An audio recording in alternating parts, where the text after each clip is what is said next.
Welcome to our Angular tutorial on FormArray with custom components. In this first step, we are importing core Angular components including component, form builder, and FormArray from Angular Forms. The form builder will help us create a form model with ease, and FormArray will allow us to manage a dynamic collection of form controls. Here, we're importing a custom component which represents a custom form control that you've created. It might be a special input, a dropdown, or any other type of form control. We'll be adding instances of this component to our form dynamically. Let's look at our component definition. The component decorator defines this class as an Angular component, with a selector custom form array and a link to its HTML template. Inside the component class, we declare a property named myForm, which is of type form group. The constructor uses Angular's dependency injection to provide us with an instance of form builder.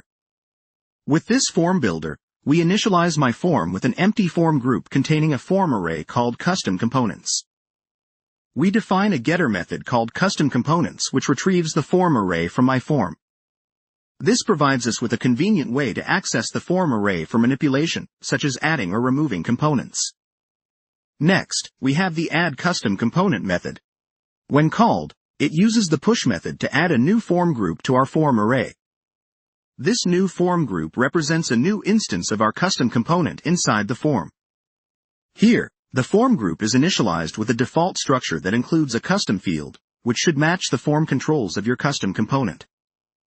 The remove custom component method allows us to remove a specific form group from the form array. It takes an index as a parameter, which represents the position of the component we wish to remove in the form array.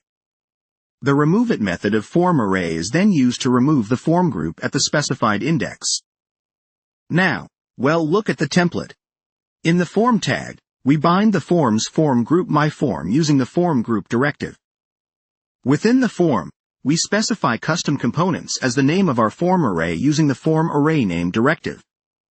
We use Angular's *ngFor directive to iterate over each control within custom components. For each control, we use the form group name directive to bind to the form group instance. Inside each iteration, our custom control is included with its form control name set to custom field. Additionally, a button is provided to remove a custom component. Finally, outside the loop, we have a button that when clicked, triggers the add custom component method to add new custom components to our form.